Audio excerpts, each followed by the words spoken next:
thought I would make a quick video on Ramadan and what you should be eating and what you shouldn't be eating, and a kind of general training regime.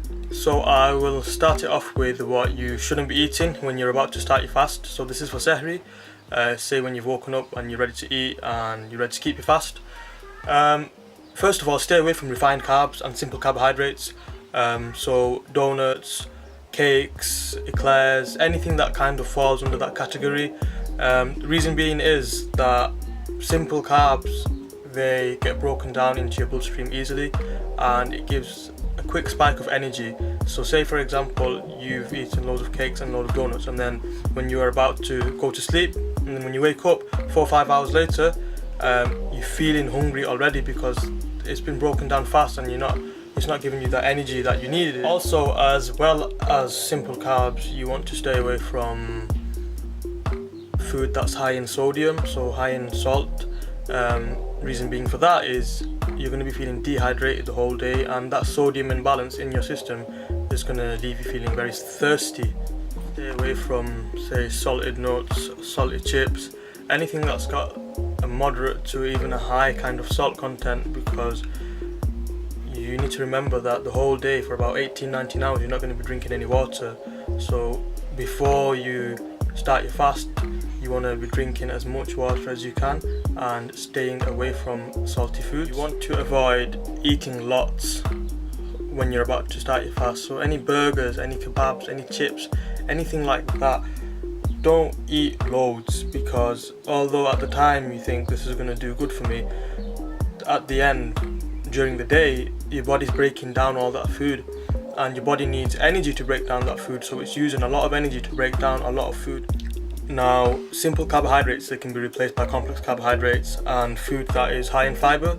So the main thing that I always eat is porridge, and porridge is really good for you because, especially for fasting, because it's a complex carb, it slows down your digestion and it releases energy in the form of glucose really slowly, so you're feeling fuller for longer and you have more energy throughout the day.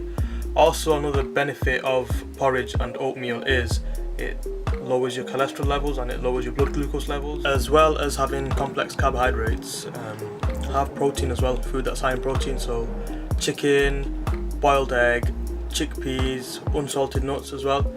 So say if you combine this with complex carbs, it leaves you fuller for longer as well, and it's much more better for you because your body is not using that much energy to break it down.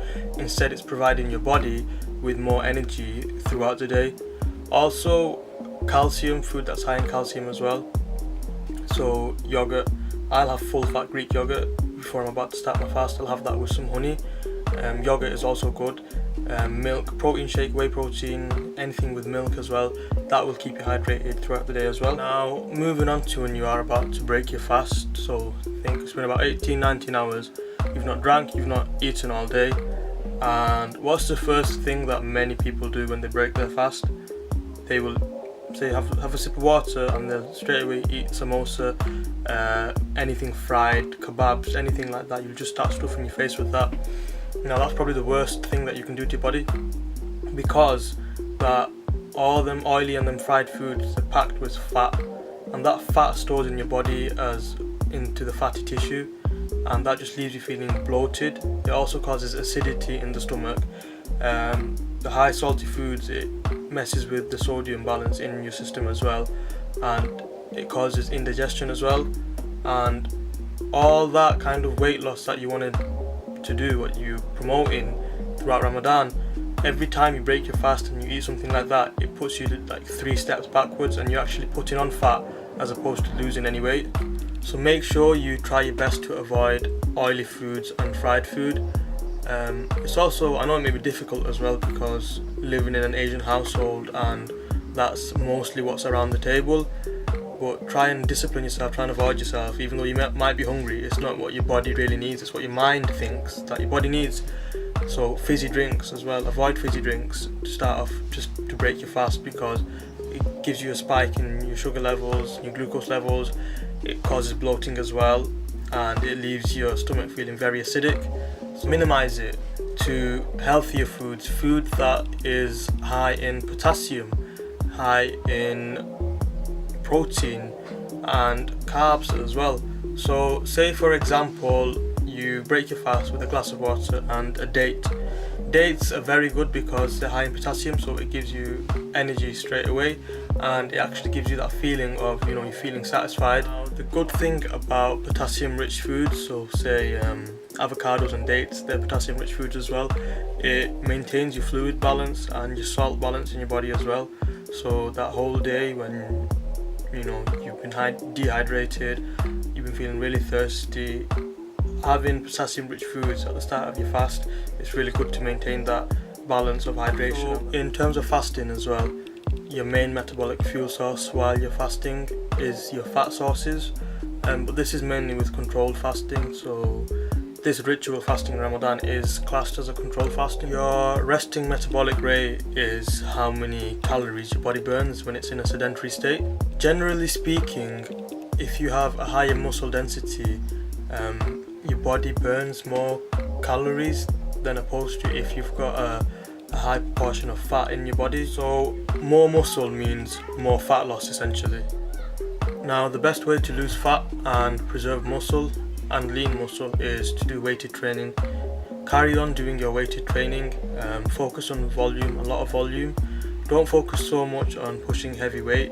By all means, if you feel that you are capable to do that, preferably I would do that after you've broken your fast if you still have time to go gym. But before you actually broken your fast and while you're still fasting, I would kind of refrain from heavy weights, simply because your body's got no energy to lift it. You've not been eating anything all day and your body needs that glucose. Also in terms of fasting and training, what fasting also does, it promotes your human growth hormones, and what that does, it helps fight obesity and it builds more muscle mass, and that's actually good for burning fat, linking back to your resting metabolic rate. The benefit of training under resistance and training with weights during Ramadan and during fasting and after you've broken your fast as well is that will kind of increase your metabolism, and it will promote more the growth of more muscle and the growth of more lean muscle as well. So yeah, there we have it. That was just some basic facts about Ramadan and fasting and how you can be making the most out of your training and your diet. If you guys enjoyed this, don't forget to comment and share and subscribe as well. I'm going to be posting a lot more content in the future, hopefully.